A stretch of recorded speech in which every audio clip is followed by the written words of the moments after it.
I tell you what, guys, we're going to do something possibly fun today. A little bit interesting. You like airplanes? You're going to like this. Heat temperature probes. I love it.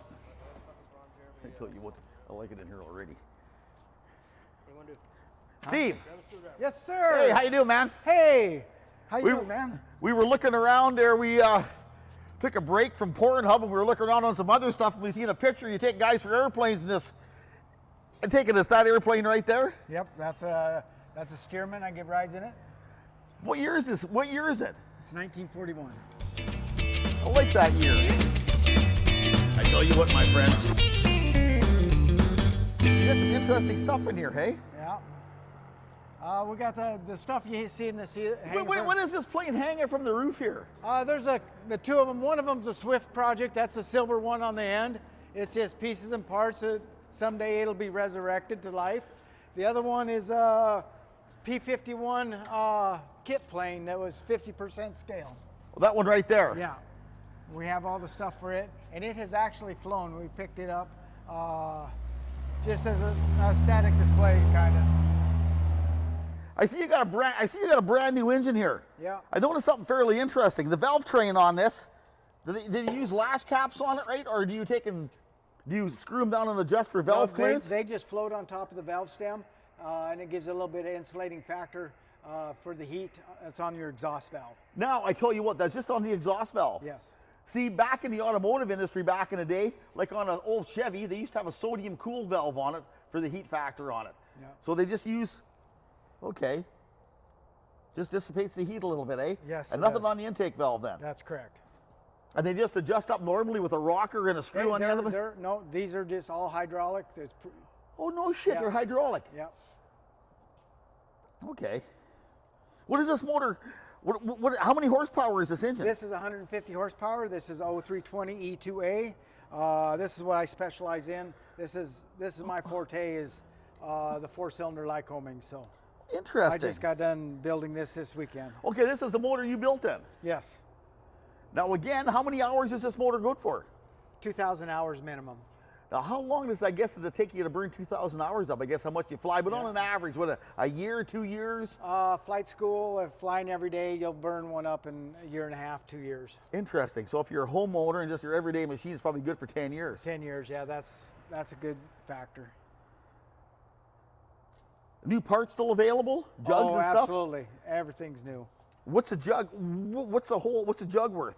You're looking at probably $1,500–1,600 if you get an assembly. This is piston rings. This head is cylinder assembly. It all comes. It's one piece. It comes at one piece, eh? Yes. And then it comes with new valves, I mean, it's all new from Superior. Okay. So 15. Okay, that's not that bad. I thought it'd be more than that. Depends on who you buy it from. It's like anything, I guess.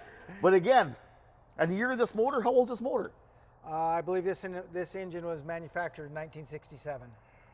Now again, everybody goes, my God, that's old. It's almost the same age as me. But that is something fairly common in this industry, is it not? That's the kind of the norm. Yes, it is. When you overhaul these engines, you take that case. When you disassemble everything, you send it off to a company like Divco. They're in Oklahoma City. They take and they go through this thing. If line board, check it out. Everything. If it needs welding on it to repair it, if there's any cracks, they'll repair them unless they're in certain areas that are not repairable. And then the same thing with the crankshaft. I send it up to my guy is Rick Romans, and he'll they grind it. They grind it and everything and recertify it. So it's basically same as new. I guess you got to realize the prop's hanging off the end of the son of a bitch. You might want to make sure it's got no cracks in it, or half the crankshaft will fucking fly away on you, and the airplane will still be there. Yeah, airplane will come down tail first if that propeller goes out. If that propeller leaves for some reason, if that actually fails there, that aircraft will not have no forward momentum, and your weight and balance will change that much. You'll come down tail first. It won't glide down. No shit. And usually when that propeller goes, it usually takes the whole engine with it too. It just flies away, hey? Yeah, because when that thing gets going, it just tears apart. Done. Interesting, very interesting. But again, back in 1967 block, and this aircraft is classified as not that old, I wouldn't think, in this stuff. 1967, that's a 72 right there. This here is probably 74. Yeah, so It's very interesting. Yeah. It's very interesting. Most of the flight training aircraft are Pipers and Cherokees, and they're from, the desired ones are from 69 to 76 for the years. Those are basically the most economical ones to get into flight school with. I look at that radial engine over there and it gives me a bit of a chubby. I have a thing for radials. I don't know jack shit about them, but I have a thing about them. Like I say, my favorite airplane probably is a DC-3. For some reason, I don't know why it is. It's got the old wasp in it with the old double stacked on them. And it is something, I tell you what, I keep looking at that and I'm pretty happy about this. Yeah, well, wait till you come back. You'll be a lot happier. No shit. You'll have to let me take the stick when we're up there. See if I'll do that. See if I can hold her straight. Oh, we ain't going straight when we go up with that. Yeah, fuck. You better be wearing what you wish for. I tell you what, guys, stay tuned. There's some shit to come that you're gonna like. Now, that plane is the same plane as that one, or what is it? The same but different. That one there's got the 450 Pratt & Whitney on it. This one here. Now, this your plane, you said is the same but different. Now, what's with this one here? Yeah. The difference in this plane is this has the big motor on it, 450 Pratt & Whitney. That one's got a 300 horsepower. Now, that's got the same motor as my friend Randy Gee has a Beaver. That's got the same motor Randy's Beaver has in it. Same thing. Same thing. This here was actually, they did this modification to them. They came out with 220 horsepower, but they did this modification to convert them into crop dusters. Interesting. Now, what was this plane used for originally? This was a World War II Army trainer. Okay, now what did that train you up to fly? This is your primary trainer. You had a basic trainer, what you learned to fly in. Then you went to this. This is your primary trainer. That's why they called it the PT-17. And this is, then from this you went on to the T6, the P-51s, wherever you wanted to go. Okay, so you went after this for just general. You went and flew. I trained on this, and you went and flew a Mustang. Yeah, or they graduated into other aircraft. That the Mustang was probably the final airplane that they got into. The reason this was such a desired trainer, it was made by Boeing Aircraft. It is probably still to date one of the hardest aircrafts to land safely. Now, why is that? That's just the way it is? By looking at the airplane over there, when we're there looking at it, the fuel tank is in the center section of the top wing up there. Well, let's go over and take a gander at it. This one here, the fuel tank's right here. That's the fuel tank is still on there. Yeah, that's the fuel tank. So your center of gravity is really high. Your landing gear is really narrow. And if you know anything about tailwheel aircraft going down a runway, all I know about aircraft is if you fly Air Canada, your flight's going to be late. I've heard that. Yeah. Anyways, now that fuel tank being full or empty, does it cause a problem when you're landing? Yes, it's just if it's on the empty stage, there is some baffles in it so the fuel doesn't slosh. But once that thing, say you get veering off the runway one way or other, going down, and you correct back the other way, that fuel just hits the other side of it's a monster. No shit. And then that engine there probably weighs twice what the original 220 horsepower Continental came with. And so you not only have the weight of the fuel, you have the weight of that engine, and it's a bear to land. You may have a bad day if you aren't paying attention. Yeah, there's those that have and those that will. How long have you been flying this stuff for? I've been flying a Stearman since about 2009. What did you train on? I see that airplane over there? Yeah, is that's one we just restored. That is what I learned to fly in, and that was a Super Cub. It's the same make and model. You want to know something? I think my old friend used to fly a Super Cub in the bush. Yeah. Now that has a material stretched over the wings on it? Yes. Now, again, as I was telling the other guy, back in the day, I do believe the late Jimmy Anderson in the Fort St. John area and the Fort Nelson area used to fly one of these. Yeah. And the airplane police come and shut him down one day because they didn't like what he was doing. He had missed a little bit of material, so he found a really good bed sheet. I wrapped it around her a couple times and put a little bit of paint on it to help him out. And the plane was fairly interesting. There's an interesting story about him, but I'm pretty sure this is what he used to fly, was a Super Cub. Yeah, these were a lot of what used up in Alaska for the bush planes. Well, that's real close to where he was at. He was just right close in Alaska, hence the Alaska Highway. We was at 143, that area up there. Used to fly and put wild animals in there for some caribou and stuff, and flying back and forth and catch them.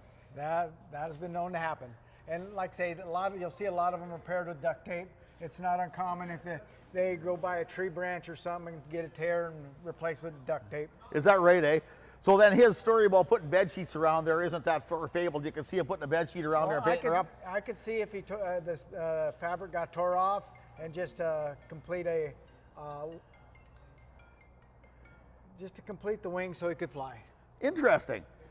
Now, what is this plane out here I keep looking at? This kind of good looking plane, kind of, sort of. What is that? That's a Diamond DA, I think it's a 52 or 62 or something.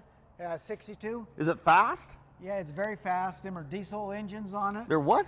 Diesel powered engines. Well, that's the same as a turbine, or is it like a diesel piston engine in just it? like a diesel piston engine. What? And that's a very expensive airplane. When you say very expensive, what's very expensive? Probably over $1.5 million. Why? I've never heard of a diesel engine being in an airplane before. I have. They tried the transition from the gassers to the diesel engines in like the flight training airplanes, so diesel engine will last longer and stuff. But it's kind of a wet dream that wasn't worth a dang. Do they burn kerosene in them? Diesel fuel? Where do you get fuel for it when you land? Same thing. Jet A is the same thing as diesel fuel, okay. And that's what it burns, is Jet A. Jet A, okay. But it's a piston engine burning Jet A. Yeah. Okay, and that's... Diesel fuel is, number one diesel fuel is the same thing basically as Jet A. Okay. Because I thought it was the jet fuel closer down to the Jet A, kerosene. Yeah. Kerosene cut whatever. And up. Interesting. That's a neat looking airplane. Is it worth a shit or not? Never been in one. Do they frighten you? No, that's the first one I've ever seen. It landed here last week. That's very interesting. I'm curious to all you diesel freaks. Hey, all you diesel freaks, you could have an airplane that can roll some coal. And this here, I thought this was a Hughes 500, but you say it's a Schweitzer. Yes. Tells you about how much I know. Does the Hughes 500 look like this? Similar. Okay, so I wasn't totally out to lunch. I thought a Schweitzer was different. Like it was a bigger, kind of more archaic looking airplane. There's Schweitzer, Bell, and Hughes. They all have something similar to this. Now, these blades, are they composite or are they wood? No, they're aluminum. They're aluminum. Yeah. Because again, the Bell has wood blades, does it not? No, they're aluminum. I thought they were. Oh, they got wood inside of them. I'm not much on helicopters. I can't tell you. Okay, I was just curious because you hear stories of them getting wet on one side and going out of tune and out of whatever. That's just, again, I know enough about it just to have a conversation. That's really interesting. Anyways, back to your jewel over here. Yes, sir. This is. Where did you get this airplane at? What's the history behind it?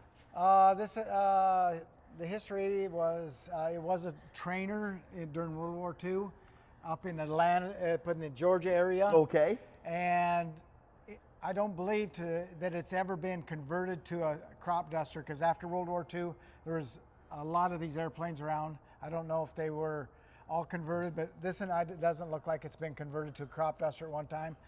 Then I bought it from an airline pilot, and I've been kind of improving it ever since I've got it. Now these two airplanes, the engines are different on these two airplanes. Yes. Right. That engine looks bigger. Yes. That one's 450 horsepower made by Pratt & Whitney. Okay. This is a 300 horsepower made by Lycoming. What is the better engine out of the two of them? It depends on what you're doing. Fair enough. If you're going to be taking a heavy load and spraying, of course you're going to want the big high horsepower. But I give air tours. I just give rides in this. And this is such a great engine. It runs smooth. You don't have as much weight to deal with, so it makes it a little bit easier to handle than the other one. So you're saying that me being as fat as I am, if I'm in the back seat, that it'll counterbalance the fuel in it a little bit, eh? No. You get to sit in the front seat. You're never gonna fucking crash. It's like this. It'd be like this. We need more. I've had a 400-pound guy in there before. Did you crank the lithium crystals up in the old Jewel? Yeah, it'll work. I tell you what, you're down for a little bit of maintenance, but I tell you what, I think that we're gonna have to come back and give her the experience, I think. I really wanna ride in this plane. I've never ridden in a biplane. Again, the plane that's at Flightcraft in Canada in Kelowna, the plane I showed you was, what kind of a plane is that? Which one? You showed me The two. red one, not Geese. Okay, you showed me a Beaver, and then it was a Stagger Wing Beach. Correct? A Stagger Wing Beach. Have you ever flown one of those? No, I haven't, but I helped restore one for a short period of time when I worked for a guy. I tell you what, it has got to be one of the most beautifulest shaped planes that I've ever seen. I'm not that much on it. I don't know that much about it, but God, has it got some interesting shapes to it. They played. Their wings were way different what the Stearman are and stuff. So I think that was during the age of when they were discovering what worked and what didn't. So I tell you what, this here looks like a very, very mean, impressive plane though. I am very much looking forward. I tell you what, like again, now what planes, you look at wing walkers in the circus and shit, what kind of planes would they walk out in the wings? Would it be something like this or something different? This here is basically what the standard was. For wing walkers. No shit. There's a Waco that they also did it, but they modify the wing. Instead of being fabric right here and stuff, they'll put wood underlay underneath there so they have something to walk on. Now this isn't a problem at all, that ripping. That's not a big deal. No. It's just it's that forgiving, hey? Yeah. You just get up there and give her. Yep. I like it. But it is an experience, I'll tell you that much. How much does this airplane weigh? I think this is like 1,780 pounds. You know, it's very surprising how light they are compared to what we're used to in the automotive industry. Like, it's very, very interesting.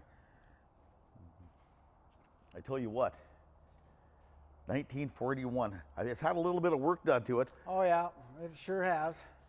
Now this looks like this is an inspection plate for something, or what is that? Luggage. This here is a modification that was done so that you can actually get in there and work in the cockpit area for radios or whatever, controls or whatever. But normally when they came out from the factory, it was like that all the way up to the engine. Oh, it's got a combination lock on her. I think that was somebody's modification. For what? It's Air Canada baggage regulations. That's so. Air Canada should probably take a look at this, a lock on there. Like, you lock your fucking bag on there, and then you won't lose the son of a bitch. They're going to kick me right off the next flight. You probably won't get to fly much on Air Canada here for a while. You know what I say, what their motto is? Their service is prompt, no matter how long it takes. Yeah. That's good. So she's in here today. You're going to do a little bit of modification on her, check it a little bit out, and check it out. And yeah, well, like I say, next week it's probably basically in here more for the cold weather than it is anything. It got shoved to the back of the hangar, and we have other stuff in front of it right now. So. Now, what is this airplane here? It's called a Swift. It's this here. This is a same thing. This is the same airplane as that? Yep. Boy, it sure doesn't look the same when it's in the air above you. Well, it doesn't have the wings on it. You got mud wasps here? Yeah, mud daubers. They're that's bad. They're bad. Like, yeah. I tell you what. They get in everything. I tell you what. Well, this is parts, obviously, or something you're going to restore. This is a restorable project if somebody were to do so. I can't believe that's the same plane, but it is the same. They're short, eh? Yep. Less runway, or just the way they are? I think this here was built right after the war. I think my opinion I think they made this look like a poor boy's P-51. Okay. That's an interesting plane too. This one here, he said that was a knockoff, scaled down model. Yeah. Like where I come from, they got the odd cars hanging on the roof. We've got airplanes hanging in the roofs here. I knew there was a reason I liked it in here. So that's what you do. What do you do for a living? You fly? That's what you do for a living, is fly, or do you fix planes, or what do you do? I do everything. anything that has to do with aircraft, I rebuild engines and all the components. We can completely take one of these from nothing and bring it back to life. I can take that airplane and make it look like this one. I tell you what. How many hours? 400, 4,000, 2,000, 3,000? I would say you're looking at 400 or 500 hours. That's not bad, actually. Corrosion on there. Is that from here or is that plane from somewhere else? I see there's a bit of corrosion on it. I think this airplane came from out of Georgia. I think it was kind of like sitting in a barn somewhere. Very, very interesting. Like I say, I'm not of the airplane world. Like I say, we're obviously in the car world. But again, it's the same, just a lot of work. Yes, it is. The airplanes are a lot of work, but it's rewarding work. Now, I see it's got retractable landing gear on it. Was something new at this era, or was that's what it came out with from the factory. But the era of this airplane, was that fairly new to have retractable landing gear? Or Yes, it was. In the early 40s and stuff, that's kind of when they were coming out with that stuff. Now, what does that give you? Just less drag, faster? Less drag, and it makes it sleeker and faster. You know what? It reminds me of a funny story. My friend who's no longer with us, old Bad Billy Sorensen, they had a guiding and outfitting place out in up by Fort Nelson, I think on the Prophet River, or fuck to find. I'm sure somebody will correct me, I'm sure of it. Thanks, guys. But he told me a story once that he was going out there with his, I don't know what kind of airplane he has, but he decided he was going to bring a canoe out there that day. And he strapped the canoe on the bottom of his airplane. And he said it just about killed him. He said he got up in the air, everything was fine. He got up there, he went to turn, and the airplane went straight. He said he fought it the whole way. He said, just never ever put a canoe under the bottom of your airplane ever again. He said, put it on the wing if you want to put it on the wing or something. Yeah. Interesting. Okay. So we will come back and see you. I'm looking forward to it. We will see you in a week or so. Again, you want to see me go up on this airplane? Leave a comment. Remember, guys, subscribe. I need the fucking money. I love it. I'm very, very excited about this. Like I haven't rode that small airplanes, but these whole bi-wing planes, they have a certain I'm just drawn to them like really hard. Well, you'll find out with the open cockpit also gives it that extra I tell you what, experience. I never thought about that part. I'm actually quite looking forward to it. I'm just about almost speechless. It's kind of, I like it. Okay. I'll be back. Yeah, and you'll be back, and you'll be back again. Okay, my friend. You bet. You have a nice day. And I tell you what, I'm looking back to it. I'm looking forward to coming back and seeing you. Okay. And again, the name of your company is? KC Enterprises. KC Enterprises? At the Happy, is it a Happy Hangar? Happy Hangar Cafe, yeah. Happy Hangar Cafe. And I'm going to go have me a hamburger. Because you said you had 300 pounds, all right. It's the best hamburger. Is that right, eh? You got to get the Stearman burger. That's 2 half-pound chunks of meat. And it'll be hard for you to get the around. Stearman burger. We're going to eat that some bitch and we're going to fly it later. Okay, guys? Remember, subscribe, leave a comment. Okay, my friend, thank you. You bet.